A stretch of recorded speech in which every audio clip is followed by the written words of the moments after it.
l'histoire de Vassili, un jeune homme anonyme parmi les anonymes, qui habite Leningrad dans l'année 1941. Ce que j'ai voulu faire, c'était de rendre hommage à la multitude de civils, sans parler des soldats, qui ont souffert de toutes les façons possibles de la guerre. On peut faire un rapprochement avec ce qui se passe en Ukraine actuellement. Bonjour, je m'appelle Dominique Posquin, je suis à la retraite et je voudrais vous présenter aujourd'hui mon troisième roman intitulé Rupture. Rupture est l'histoire de Vassili, un jeune homme anonyme parmi les anonymes, qui habite Leningrad dans l'année 1941.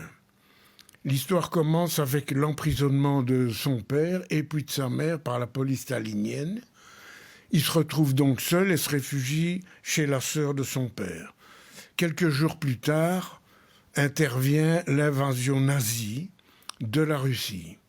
Là, il trouve un emploi de volontaire, pompier, dira-t-on, et il court d'incendie en incendie qui s'intensifie de mois en mois. Il partage, je dirais, la vie effroyable des habitants de Leningrad pendant le premier hiver 41. Ensuite, il est enrôlé dans l'armée à l'âge de 17 ans. Là, il participe à différentes batailles, notamment celle de Stalingrad. Il est blessé 3 fois. Et puis, à la fin de la guerre, mais pas vraiment à la fin, il décide de s'enfuir. Et il rejoint Paris. Alors, ce que j'ai voulu faire, c'était de rendre hommage à la multitude de civils, sans parler des soldats, qui ont souffert de toutes les façons possibles de la guerre. On peut faire un rapprochement avec ce qui se passe en Ukraine actuellement. Il est évident que quand on se rappelle que sur les 50 millions de morts de la Deuxième Guerre mondiale, il y en a eu 26 millions rien qu'en Russie, parmi les juifs, les enfants, les femmes, les vieillards et les soldats, on se rend compte que le pays a vécu un traumatisme qui n'a rien à voir avec ceux que nous avons vécus, nous, à la même époque.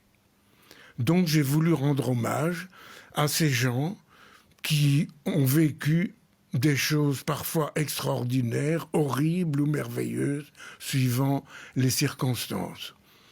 Je pense que c'était indispensable de le faire parce qu'on n'en parle pas suffisamment ici en Europe de l'Ouest.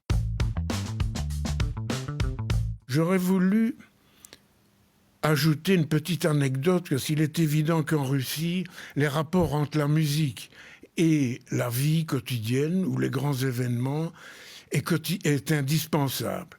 En Russie, ça ne se passe pas comme ici. Dès qu'il y a un événement, il y a toujours de la musique qui tourne autour, je dirais. Et lors de la Deuxième Guerre mondiale, Leningrad a donc été attaqué, a subi un blocus, et le compositeur Tchostakovitch a composé une symphonie qui s'appelle Leningrad et dont il donnait les nouvelles de la création à la radio. Quand les gens du public ont pu assister à la création de cette symphonie, ils ont reçu ça comme un festin, je dirais, comme la victoire de l'intellect, de l'esprit sur la barbarie.